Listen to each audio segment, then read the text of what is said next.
Good morning. Kelvin Alps basically has made out a video that says that he went to Russia. I'm pretty much calling bullshit on that, and my four main reasons why I think it is bollocks is number one is he claims in the video that you're allowed to go on holiday when you're on bail, which you are, but you actually have to ask special dispensation to be allowed to go overseas, and that's at least from my understanding when I've spoken to a lawyer. So, Calvin, how about you actually show us a special dispensation? Otherwise, it's going to be hard to kind of believe you. Of course, you could also show us the visa that you got from the Russian embassy, because we've got a picture of you standing outside the Russian embassy, but we don't actually have a picture of the visa itself. So, kind of nice try, Kelvin. Good one for points, but not quite good enough. Then, of course, but wait a minute, what about the shots of him being in Russia? Well, what shots will those be exactly? Because apart from one little clip, which could be easily green screened, and I'm pretty much, my viewpoint is, not being a technical person, but I suspect it was, but everything else is him in a hotel room.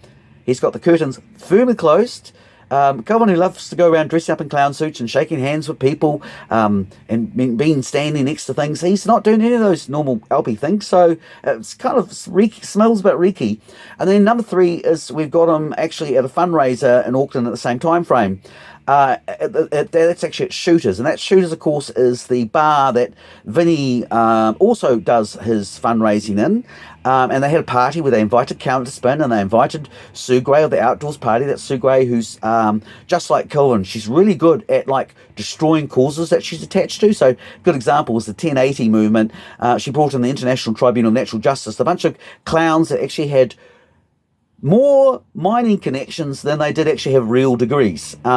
Just like Kelvin, Kelvin's got some very interesting mining degrees. There's actually a lot of these more small mining parties in the last lot actually did have lots of mining connections. And of course, the small parties did a really, really good job of doing a Mexican standing room where they shot each other out so that nobody could get 5%. So effectively, those votes ended up being default votes. They get counted, the ones that don't reach a certain threshold at the end of the election process go to the incumbent. That's the people that have got the most votes.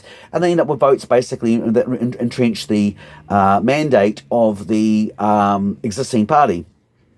So effectively, all these guys, Freedom Vote, what they basically did was they voted in the John Keys and mate and the MediaWorks mates were all the people that are behind things, basically the Atlas Network, who pretty much are tied into the mining industry.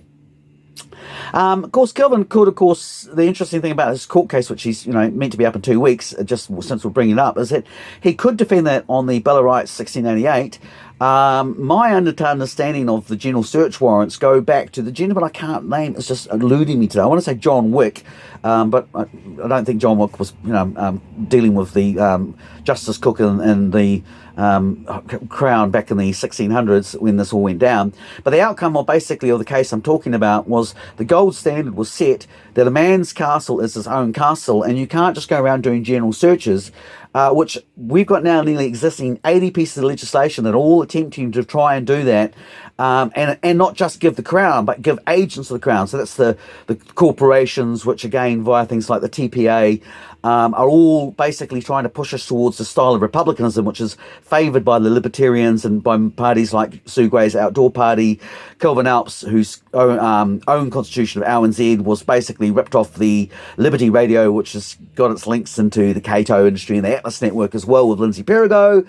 And of course, who else we had on the NCPP? But Michael Stace, another chap from with his connections to the Community Intelligence Network, which again links into that big huge spider web of the Atlas Network. But no, I don't think Kelvin was in Russia, because to recap, ain't seen no visa, ain't seen him actually in Russia, do have screenshots of him being on somewhere else at the same time, and I just think it absolutely reeks. But of course, do feel free to come forth and present some actual nice outdoor wide-spreading shots. Kelvin, maybe you could do that, pull the curtains aside and shoot. Or if you've already been there, I'm sure you've got some nice photographs from you at the conference. And you could show us the visa application, and you could show us where the government gave you a special dispensation, because actually you do need to ask permission when you're on bail to leave the country. At least that's my understanding when I spoke to a lawyer. So I'll let you think about those things. Pretty much all he's claiming something which legally is, none of the lawyers I've spoken to seem to think that that's legitimate.